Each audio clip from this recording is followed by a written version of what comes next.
Warpugs, today we discover the sad reality of being a small cat. We all know how being a big cat can lead to bad things, or, winding up being down in Texas for some reason, with Mike Tyson looking at you and basically saying that you're his kitty. I don't understand it. I don't understand why people down in Texas have more tigers than are in the wild, and that is a true fact. Look that up. When I first found that out, that actually kind of shook me a little bit. There's more tigers in Texas than there are in the wild right now. I mean, if civilization ends tomorrow, we're in bad shape, Warpugs. We're in terrible, terrible shape. Guys, Casual Geographic is here to tell us about the very sad things that happen with tiny cats. And I'm wondering if he means house cats. I'm not sure. I'm pretty sure house cats, I'm pretty sure that they domesticated themselves, okay? Except for the one that my wife decided she was going to try to get in here because that cat decided to bite me and scratch me until we rehomed them. She still thought it was funny. Warpugs, we're going to get right into this. Let's go. Casual Geographic's link's going to be in the description down below. Let's get into it, Warpugs. You go outside and you don't find a cat there. You have not... Write this down. If you go outside, right? You go outside and you don't find a cat there. You have not gone outside. You've gone to... True. Or the poles, which is the same thing, just frozen over. Right. From the desolate dunes of the Sahara to the wilds of Houston, Texas, cats have colonized virtually every aspect of this planet. There is no animal that's gotten more mileage out of humanity just...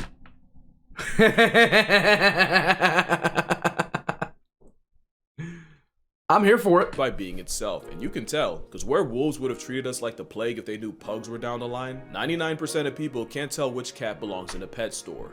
Don't talk about pugs like that, my guy. The wolves would have been they would have embraced the pug. Thanks for unpausing. It's none of them. And believe it or not, that might just be what kills them. Because 99 is also the percent of wildcat funds that have gone to tigers, jaguars, and other big cats. Big cats are like the football flex of a D1 school. They'll never not have funds for new uniforms and infinite DoorDash. Meanwhile, engineers sleep in bedbug-infested abandoned bomb shelters. Oh my god. Other cats are so cute it kills them. Because most of the public is impressed about the population of something that looks like you can find it in an animal shelter. Right. One cat might already be in the genetic gulag because of it. So this video is about the small cats. For their sake and... Look at his little paws. yours, because no one ever said there were too many cat videos. Pure Spite already made me talk about the difference, but the short version is, big cats are cats that can roar. Somehow snow leopards slid by.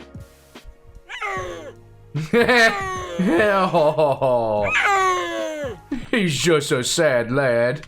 Basically, a modified hyoid bone is what gives big cats the ability to evacuate your bowels. So whenever someone tries to argue cheetahs, I just let the cheetahs speak for themselves. Because vocal Viagra to a bird watcher does not a big cat make. Cheetahs are built like the work of a malicious genie. They wanted to be the fastest so bad, now they speed run through life. Being the fastest thing on legs gives them a respectable success rate. But that success gets nerfed when about 10% of their kills gets taxed by lions, leopards, and especially a predatory laugh track. And unlike leopards, their claws and conflicts are both non-retractable, so cheetahs can't even do the cat thing and climb from their problems. We used to think cheetahs ran so fast their brains overheat after, when really, it's the stress of knowing they're a main character visit away from having concepts for dinner. Or maybe it's the anxiety of their last hookup possibly being a blood relative, since the spotted doormat survived not one, but two major bottleneck events, largely by keeping it in the family royal style, which is why the current cheetah gene pool is more like a puddle and not even yeast is that inbred. Cheetahs are so anxious that many in zoos have emotional support dogs to serve as role models for them. And that is really cute, but at the same time, it's really sad. High-strung balls of evolutionary apprehension. Basically, seeing their dog stay calm helps keep the cheetahs chill, and even gives them the confidence to do things like make more cheetahs. But as easy as it is to dunk on cheetahs, it's really not their fault. Being faster than the speed of light has a ceiling when you live in darkness, and the cheetah is essentially an overgrown high-speed house cat in the shadow of lions and leopards. But cheetahs do get props for fully committing to speed with the aforementioned non-retractable claws, ridiculous lung capacity, a flexible spine that makes the scoliosis in mind scream, and even a built-in tail rudder for steering that honestly looks like antelope aimbot. Plus, it actually is pretty cool to watch cheetahs run. It is really cool to watch them go. I mean, they are just built flat out for speed and nothing else. They are just built differently. And not exactly in the best way. They'll always have my respect, as arguably the most underappreciated single mothers in nature, especially since male cheetahs often reject paternity to go run with the boys, with males forming coalitions to hunt and travel in. So while I don't approve of exotic pets in like any form, if there's one predator begging to go the way of the wolf, I'd have to vote for the Ferrari feline. The serval took what the cheetah did for speed, but for jumping. The serval's been called the Frankencat for looking like it was assembled at a lost and found. That ear's so big that I probably could convince you that this isn't a filter. Each ear can rotate 180 degrees independently, and wearing a Mickey Mouse headset means they can pinpoint the proverbial needle in the less than proverbial haystack. Nice. It also means they file a noise complaint every time someone thinks for themselves. I wrote like 9 more ear jokes, but surely he's heard them all before. Besides, it's far more freaky that servals have the longest legs relative to body size of any cat. And once you see it like anti-fascists, you'll never not see it. It's what gives servals what many call video game bounce, as they can leap up to 12 feet in the air. But it also makes the ones that come in all black look like a cryptid. They're one of the most efficient cat hunters, with a success rate of about 50%. It does look like a cryptid. It absolutely 100% looks like a cryptid. That's like the Slender Man for cats. They're also efficient at conflict resolution. Yeah. When two males get into a territory dispute, they'll aggressively emote while they'll size each other up while placing a paw on the rival's chest. It usually doesn't escalate to violence, just a stare-off where the winner stays standing and the loser eventually retreats. How to figure out who is beyond me, and if you bring one into your home, expect de-escalation aimed at your cat. Nice. Don't stop at if, with folks mixing. Betty? Where's Betty? Betty! I'm gonna get one of these cats for Betty. Because apparently it knows how to de-escalate a cat. A serval and a domestic together to make a savannah cat. Not unlike the pug, I can't say I approve of them as a concept, but I guess it's better than people playing house with an actual wild serval. Wow. With a non-domesticated nope makes even less sense. I've seen many videos of a caracal in someone's house, but not one where he seemed happy about it. The caracal is also called the desert lynx, but let's be real, we all know him as Floppa, named appropriately after their ears. It's still up for debate what's the actual purpose of the pigtails.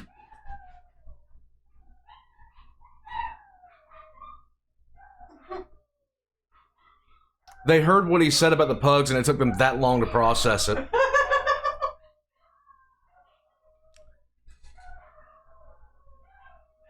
Do y'all hear this nonsense? That's Connor howling. Is that necessary? Connor's the only one that howls. Processing's apparently complete up there. Some say it's to mimic insects and therefore catfish hunting birds, or to blend into the surrounding tall grass. Nice. But the theory I'm going with is having graduation tassels on the ears is for nonverbal communication with other caracals, where they can sidestep or invite social interaction with just a swipe of an ear. So whenever you see something questionable in nature, the safe bet is to assume somehow baby making's involved. They have 20 muscles in those ears, and like a serval, can move them around to eavesdrop on prey like a satellite. Nice. Caracals are the coyotes of cats. Against a bigger cat, they're cooked. But turns out, caracals are much better at city living than them. With Cape leopards getting 404 by humans, the caracal has become the apex predator of the Cape Peninsula, shout out to Cape Town, which is a big problem for one particular bird. What with that? The caracal also has turbo thrusters for legs, and the sky lynx jumps high enough to be a hazard to flying birds. So the worst thing you can do is show them one that can't fly. Caracals moving into the urban has also introduced them to colonies of Cape Town penguins in the thousands. It's like a fat kid in a cake store, and they act accordingly. One caracal managed to spend a year in the colony as a fugitive, taking an estimated 260 penguins before eventually getting caught. Oh my God! This little hissy fit is an accomplished predator, and for some reason, a popular pet. But the Sunderes might be the New Yorkers of cats that communicate in aggression even when they're calm. But like the serval, the caracal is better as an air toll to birds than an ouch on your couch. If the serval and caracal have a lot in common, it's because they share lineage, and they also share it with the African golden cat, a cat very few people have ever seen. They're found only in the rainforests of Central and West Africa, and they look like a caracal nature tried redrawing strictly from memory.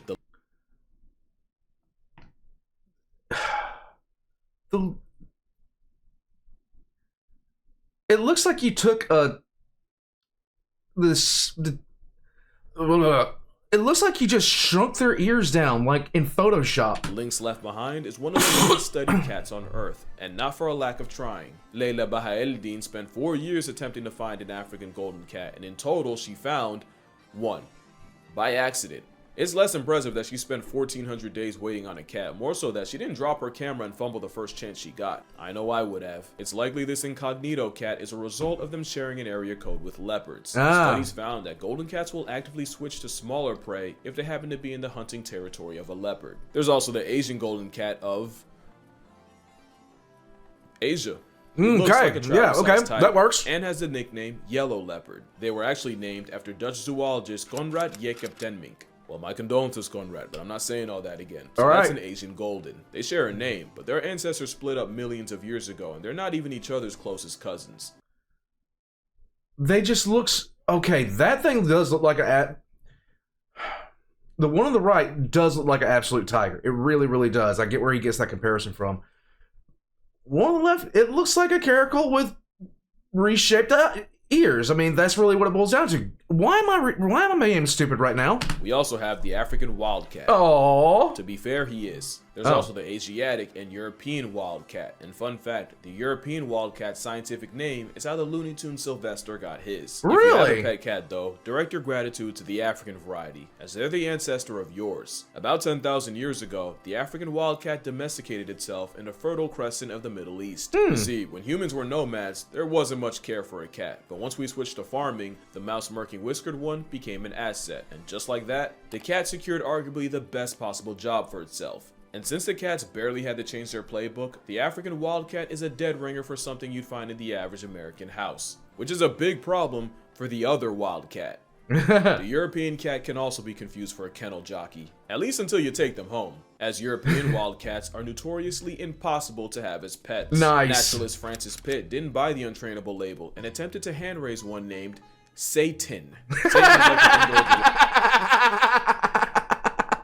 Ratio that give Francis an experience befitting his name. Wildcats don't just dislike humans. European wildcats and domestics have been avoiding each other for about 2,000 years. But by the 60s, the wildcat population flirted with zero, which likely led to them and domestics pumping hybrids out. It's kind of like how wolves were once so down bad that they settled for coyotes and now we got coy wolves. Except with European wildcats, the effort succeeded in polluting the pure wildcat gene pool, with very few of them left. They've nearly literally screwed themselves out of existence. There you go. Good luck rallying support when the average person sees its doppelganger on their yard every day. There's also the Asian wildcat, also known as a desert or steppe cat. Same story as the other two, except there's something inexplicably satisfying about this one. Maybe it's a sand coat seasoned with marks to help break up its outline. Their existence is proof that I could never cut it as a cameraman. Put this in my sight, I would lose all professionalism and likely my lips as I pss myself out of a job. They have nothing on the deadliest cat on the planet, which it isn't actually him. Didn't I say this wasn't a big cat video? Right. About a bag of flour, the black-footed cat is the smallest cat in Africa. It's also pound for pound the deadliest. Nice. They'll pack up more prey in one night than a leopard will in 6 months, and they'll life deprive up to 14 animals in that night. Blackfoots might as well wear It's so tiny and pissed. It's so tiny and pissed. I like it. red bottoms. They have the highest kill rate of a cat, one that doubles lions, and is believed one cat can erase 3,000 rodents in 1 year. The assassin named the anthill tiger has to kill up to 20% of its body weight in prey a day just to fuel its metabolism. They have 3 ways of stacking bodies. The fast hunt, where they essentially overstimulate their prey by rushing around until they flush them out. The slow hunt, where they stalk the scenery and wait for a snack to expose itself. And the sit and wait hunt, which you don't need a description for. Another reason, I'd much rather talk about animals in front of a camera than record those from behind one. I don't have the professionalism for that. Now we get to one of my favorite cats. Yay! The sand cat.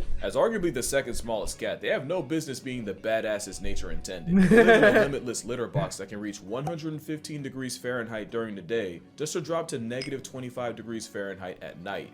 Seriously, don't wind up in the desert if you don't like extreme changes in temperature. Don't wind up in the desert. You will hate life. Luckily, sand cats don't need water. The blood of their victims is sustenance enough. So they're a warrior can go without water longer than a camel because they get what they need from their prey, which often means leaning on their blood. Blood that washes down the venomous snakes the sandcat will headshot and eat. But the biggest headache goes to anyone trying to find them. Sandcats have furry foot pads that protect them from the scalding hot sand. But it also means that they don't leave behind footprints. Also, they spend most of the day underground and the night hunting throughout its range, with some cats covering as much as 8 miles in a little over 24 hours. But even by the grace of God, if you stumble into one, you can still blindly walk by your blessing. Since sandcats will famously close their eyes at night when a human approaches, so they can't be clocked by their eye glow. So if you ever see a Nice. sandy cat in the wild, say thanks, because that's entirely the cat's discretion. For it to be that self-aware is really a sign of intelligence in that cat. For it to be that self-aware. So adapted to live in the most unlivable place ever, they actually struggle when you take them out the trenches. The same respiratory system designed for Satan's sandbox is prone to infection outside the desert. You wouldn't want one in your house anyway, since sand cats primarily communicate through golden showers. Nice. You know about desert animals, the smell of their urine would have them kicked out. Still one of the cats of all time. And on the other side of the spectrum is the fishing cat, not to be confused with the fisher cat, which is neither. Unlike them, the fishing cat actually earns its name, living in places like Now that looks like a wild cat to me. Okay, this is one of the first ones in a little bit that actually looks like a wild, an actual non-domesticated cat to me. Past the caracals. the Sundarban mangroves in India and Bangladesh, the aqua kitty can dive and swim long distances, and they fully committed with partially webbed feet, an aerodynamic head, and claws evolved in the form of fish hooks. Basically the fish terminator, with about 76% of a fishing cat's diet coming with gills. They spend most of their time in shallow water, wading, and they'll even flick the water surface to mimic insects in order to fool the fish. They're capable climbers too, and scientists have clocked them snatching baby birds out of nests. Fishing cats might be the feline raccoon equivalent, as they've slowly been moving into city areas of places like Sri Lanka. It's not that out of place to be walking down the street and see a feline fisher hunting in a garden pond, and some are even popping up on rooftops and in attics. Really a catastrophically, no pun intended, underrated cat. And that's actually a problem. They're vulnerable, it's just that most people don't even know they exist, so they... This thing is literally the meme soon.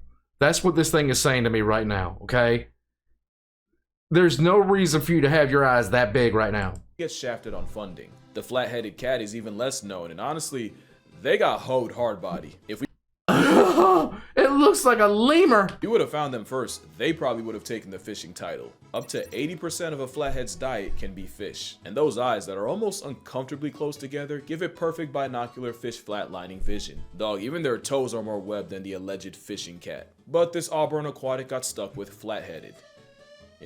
Yeah, no, I'd be mad too. Yeah. Maybe if they had a cuter name, more people would care about the fact they're likely Southeast Asia's most endangered cat, with less than 2,500 left in the wild. Oh my Not God. like the leopard cat. They're privileged enough to have two flavors, the Sunda leopard cat and the mainland leopard cat. In fact, they're the most widespread wildcat in Asia, from India all the way to North Korea and China. Also, shout out India. They got the most types of wildcats in their country, with a record of 15. The leopard cat is also a swimmer and has been known to colonize islands. Disgusting. Really? In fact, there's a leopard cat variant that only lives on the Japanese island of Iriomote, with possibly under 100 left in existence, making it arguably the rarest wildcat. The leopard cat exists in many forms, so of course folks done turned it into a pet. The Bengal cat is the result of a leopard cat and a domestic mating. Apparently the creator's logic was if people could buy a cat that looked like a leopard cat, I love the fact that he says domestic. less people would buy the real thing. I don't know if I like that logic. I don't either. There's enough cats. That being said, bro got that on. The Borneo Bay cat has a familiar situation, but instead of Iriomote, the only place he'll hypothetically find them is in Borneo. Hypothetically, because the Bay cat is basically a living theory. They've only been recorded less than 100 times in history, and between 1874 and 2004, only 12 Bay cat bodies have been studied. They straight up disappeared for 60 years, because after being discovered in 1856, by 1928, they seemingly fell off the face of the earth.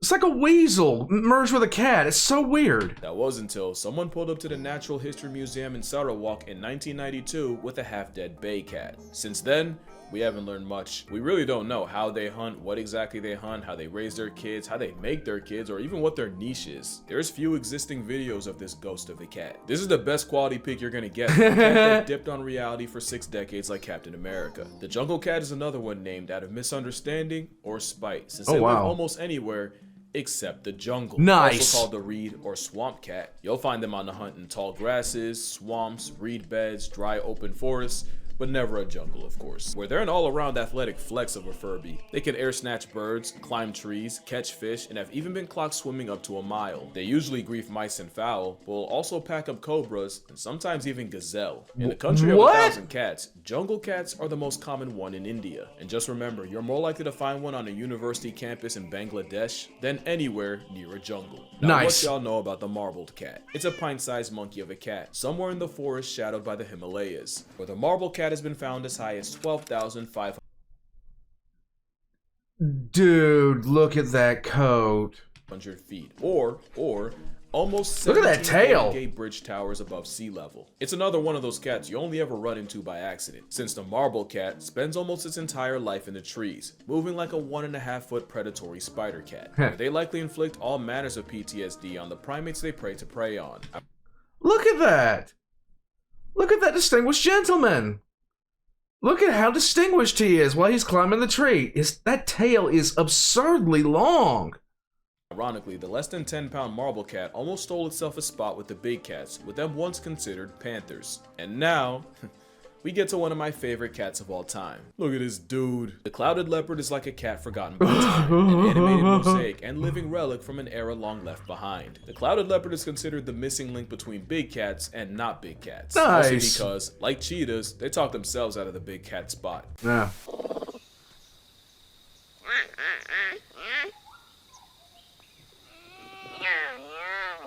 That is an apex predator, one that's about 3 feet long. I swear I thought they were jaguar sized as a kid, but that's probably because the first time I ever heard of one, it was trying to turn the rugrats into baby coffins. They are the closest thing to a modern day saber-toothed tiger, not by DNA, but by virtue of having the longest canines relative to body size of any cat. Like the leopard cat, the clouded leopard has a Sunda and mainland variant. While this photogenic fossil has never attacked a human, they're a threat to literally everything else. And with ankles that can rotate, and not just in the Gordon Hayward way, they can climb down trees head first like a squirrel, or upside down, because when you're apex, you just start trying shit. They're even a danger to each other. They're one of the hardest cats to breed because males often kill their mates in the process. Less than 20% of cloud cats in captivity are successful at mating, making them the panda of cats. But if you were expected to drop trow and make a beast with 2 backs with a complete stranger in a room full of voyeurs, you'd be less than cooperative too. It doesn't matter the size or the looks they serve. A cat of any kind is a savage to its core. And look no further than this guy. The rusty spotted cat is called the hummingbird of cats, and they're another one that could spawn in a pet store and no one would blink. That is until it murks everyone else. The rusty spotted is a highly skilled assassin that'll This thing is so adorable. I want to boop the snoot. I must pet this creature. pounce on prey from the trees, and I really wish I had footage of that. 19th century T.C. Gurdon kept a paperweight predator as a pet that earned his respect by hunting the squirrels in his house. The cat earned a little more when T.C. caught it attempting to choke out a gazelle by clamping on its neck, and the cat had to be physically removed from the now surely traumatized gazelle. That doesn't change the reality that this cat would get my credentials confiscated if I ever had to film one. I wouldn't have that problem with this one though. Not because he's not cute, but because he looks terminally unenthused by life, and I don't want to add to it.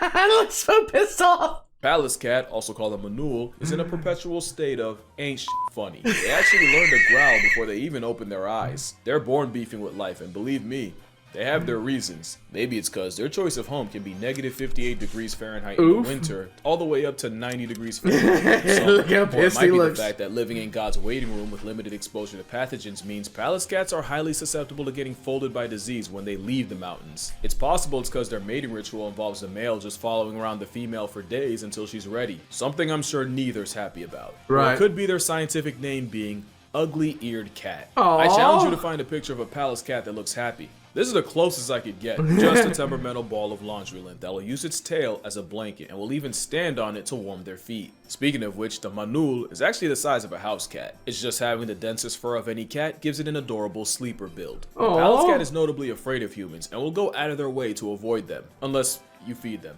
You could never convince me not to love me some palace cat. Not even a palace cat itself. You It's a fat boy. could fix your face though. Honestly, this cat has a lot more to be mad about. The Chinese mountain cat is only found on China's Tibetan plateau. They're very much unknown. Few of them have actually been studied, and the biggest threat to them is that most people don't even know they exist. Show this to the average person, and they'll just assume you're one of those cat people. They'd never know that there's less than 10,000 in stock, and it's all humans' fault. The Chinese mountain cat comes with extreme pica prejudice. So when China started poisoning them, the Chinese mountain cat caught a nasty stray. Today, most of what we know about them is from captivity, and the only time we ever seem to find them is by accident. In 2018, Hong Shangshi of the Shangshi Conservation Center was studying black-necked cranes when she randomly made eye contact with a shiny Pokemon of cats, which which means someone probably spent years searching for him just to get shown up by a glorified bird watcher. But if that ain't the most cat thing cat could do, the biggest problem with being this cat is no matter how endangered you are, your death will never hit as hard as an elephant's or a panda's. True. Just be glad you got to see this one. There's no missing a cougar though. No. Because it's a small cat that could mog some of the big ones. They vary in size and actually get bigger the further they get from the equator, but most That actually surprises me that cougars aren't considered big cats. It really does surprise me that they're not considered big cats. They are around my area. And I'll tell you this is the one thing that I really don't want to, I don't want any kind of beef with whatsoever. Most males sit around 130 to 160 pounds. Whew. Some can clear 200, and in 1979, Look at that! a hunter brought down one weighing 276 pounds. Cougars also have the most extensive range of any American animal, and a prey base of about 500. Garfield on steroids is liable to murk moose in the Yukon, and rodeo ride guanacos in Chile. Cougars are the CrossFit freaks of cats, with Olympic medaling bounce while being able to swim a mile and travel over 1,000. They also might be the most ethical killers. They're a predator with a preference not to scavenge and would rather eat what they kill. Cougars are also way more generous than anyone thought, with many being caught sharing kills with other pumas. Nice. From 2012 to 2015 in Yellowstone, 118 interactions were recorded between at least two cougars, and 60% of these occurred at kills, and many of them involved sharing. In fact, That doesn't happen that often in the wild, I don't think. I really just don't think that happens between, like, isolated predators. I don't think that happens a lot. there's a scene from Our Planet where a teenager who just left his mom attempts to steal food from a giant mountain of a male twice his size, and in a complete plot twist, the old man let the little one slide. But there's one predator that gets absolutely no love from cougars. Because mountain lions and wolves have a blood feud, where wolf packs will gang up on any lone lions, but one-on-one, mountain lions commit first degree on a wolf. But recently, there's been more of a trend of mountain lions stalking, jumping, and murking wolves on sight. Since 2013, cougars have been responsible for 30% of documented wolf deaths in Washington. Wolves also have beef with the lynx, but the wolves tend to do a lot better with that matchup. There's 4 flavors of lynx: the Eurasian lynx, Iberian lynx, Canada lynx, and the bobcat lynx. The Eurasian is like the big cat of Europe, or the closest they have to one at least. Right. They're notoriously one of the most difficult cats to track, which is a crime with a face card like that. There's many subspecies of the Eurasian persuasion, but the rarest might be the Balkan lynx, with fewer than 50 left in stock. The Iberian lynx is also one of the rarest cats, mostly cause what pika are to a mountain cat, rabbits are to the Iberian, and the rabbits dying to disease and overhunting nearly put the predator in a pack. They were down to about 62 left alive in Oh my 2009, God. but have since bounced back to about 2,400 as of 2024. The Canada lynx is the ultimate specialist, specializing in being the Grim Reaper to the horseshoe hare, which can make up 97% of their diet. The evolutionary arms race with the hare is likely why the Canada lynx has what we call proud family feet. But the most notable thing about them is their arguments are probably why the Appalachian Mountains have the reputation they have. So freaking cool.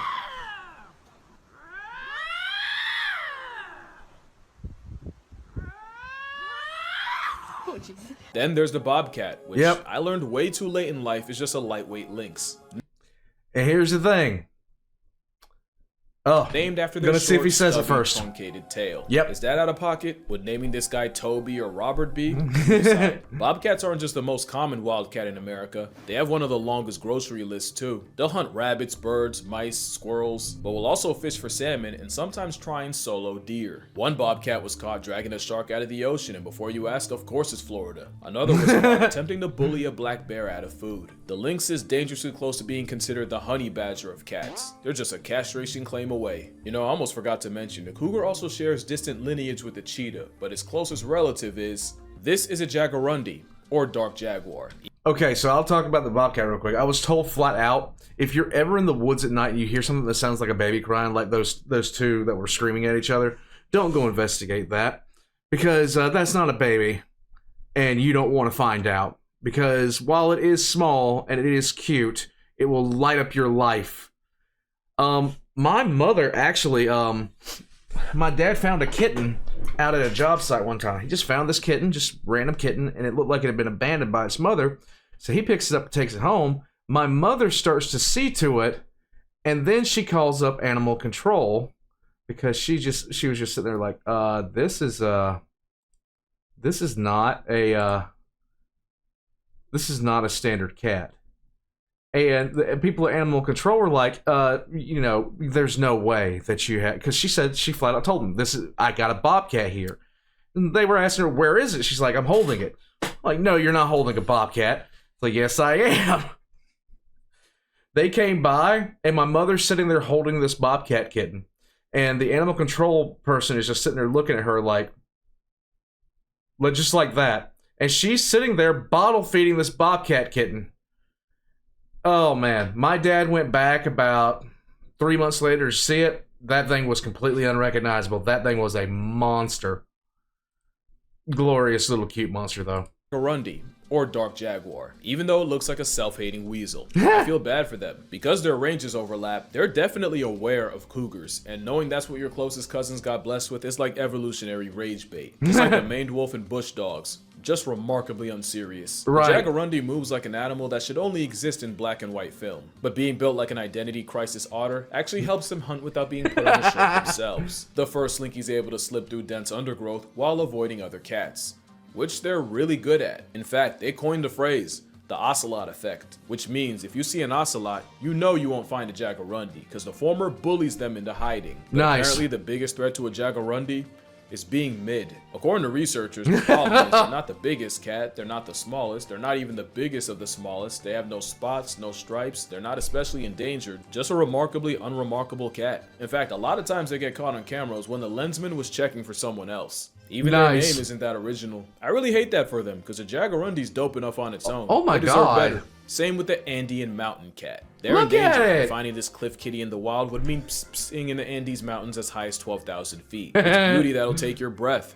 That is, if the altitude leaves any left. True. We don't know that much about this cat, and that has to be the 6th time I've said this in this video. And that's the problem. They also prefer death over bondage because they almost refuse to survive in captivity. Every time we tried, the mountain cat retired to a was before we could learn anything, making it one of the least understood cats on the planet, and we still can't nail down exactly how many there are. But that's also cause they're constantly getting confused with the pampas cat. The pampas is like a video game character with multiple colorways. Look at it! You ever experienced the anarchy of playing Smash Brothers with 8 Kirbys? Right. Studying the pampas is pretty much the same, since science says there might be 5 different species of them. Might be because some argue there's only 1 species of pampas cat, just with 7 subspecies too. But most agree on 5 flavors of this feline. Okay. Like the mountain cat, we don't know that much about a cat that often lives where it feels like you're breathing through a straw on a treadmill. Despite what you've heard, it's actually lack of curiosity killing cats like the Andean or the pampas. I'll throw another one at you. Joffrey's cat. Named after some French dude, so more like Geoffrey. Another problem with being a house cat is people will pick them up thinking they're a house cat without a home, only to find out at the vet, which has to be annoying. It's kind of like snatching the vertically challenged off the street and then trying to put a grown man in a booster seat. To be fair, that's the black morph version.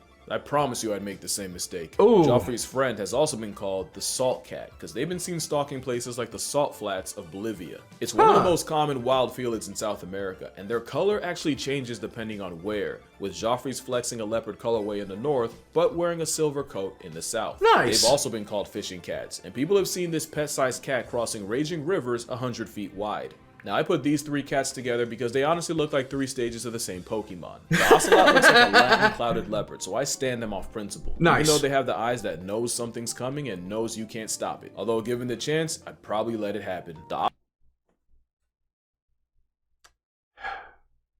This is like the first one in like 10 minutes of him talking that I actually knew anything about. I knew what an ocelot was. Ocelot's prey consists of anything that won't kill them first, Yay. including other cats. But there's one animal they seem to be friends with, and out of all the options they have, for some reason they choose opossums. Really? Ocelots and opossums have been caught casually walking around together, and this wasn't just a one-time occasion. This has happened multiple times throughout the years. They even tested this by placing fabric strips with the scent of an ocelot, one with a pumas, and some random third, and the opossums overwhelmingly preferred Eau du Ocelot. We don't know what it's about, but I'm getting shades of badger and coyote. The Margays, like nature, copied the ocelot assignment, but changed a few answers. It's an anime-eyed paralysis demon to anything in its weight class in the trees. They also have ankles that can rotate 180 degrees, meaning they can free run through trees and cancel life subscriptions while hanging upside down. There you It's go. a mythical tree merchant that'll use psychological warfare against their prey, because Margays will imitate the sound of their prey to lure them out. One Margay was watched mimicking the cry of a baby tamarin, apparently well enough to convince the adults to stop what they were doing and investigate. This branch warrior is serotonin serotonin to anyone who isn't a bird or a monkey. But the cod is like boss music for depression. Also called the guiña, it's one of the smallest cats in the world, weighing about as much as a 5-pound dumbbell. Unfortunately, not everyone thinks they're cute. To Mapuche locals, the cod was an omen of famine, disease, and even death, and would Why? It's so cute. be destroyed on sight. According to legend, the cod is immune to bullets and has a habit of decapitating chickens to drink their blood, which led to a lot of farmers smoking them out of principle, even though cod do them a service with free rodent control. Luckily, the cod's reputation has gotten better throughout the years. And last and certainly not least is the tiger cat, also known as the oncilla. It's like nature heard me hype the clouded leopard and a margay just to mess around and give me both. And they're not stalking the jungle for grocery shopping, they're shacked up somewhere in a tree. It was once thought to be another version of an ocelot, until they were eventually determined to be their own thing, and in 2013 it was discovered that there's actually 2 separate species of tiger cat, but in total it's said there's under 10,000 tiger cats left, with deforestation speedrunning the decline. Right. And just like that is every small cat. Holy f***. This will be by far my longest video. Only cats could get that out of me. Cats are in this weird place where they're so normalized, many don't realize how close many of them are to only existing in past tense. But one way to help is just by acknowledging them. And I've done my part, so that's gonna do it for this video. Look, I'm tired, bro, so we just gonna run through this. My book, my Patreon, if you feel like it, I don't really need Description. Drink water, call your parents, cat, and I'ma see y'all in the next one. Hey babies, you got 500,000 people that love yous. What do you think about that? Yeah. So you got 500,000 people that love you. Yeah. Say thank you.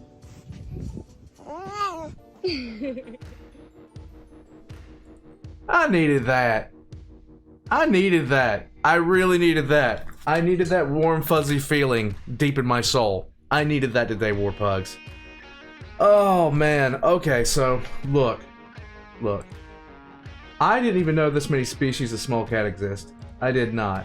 But look at them all. Like, he is entirely accurate. There's only a few in here that would not immediately have my wife going outside to try to pick it up, you know? Like, especially this one. Like, there's a few on here that do, you can tell they're wild. You can absolutely 100% tell they're wild. But this little guy, I want to pet him. I just want to pet him, even though he tear my arm off. I just want to pet the little thing. Look how pissed he looks. Oh my god. But there's every single one of them, with the exception, of course, the cougar. They all look like house cats. Not this guy. And the one with the huge tail.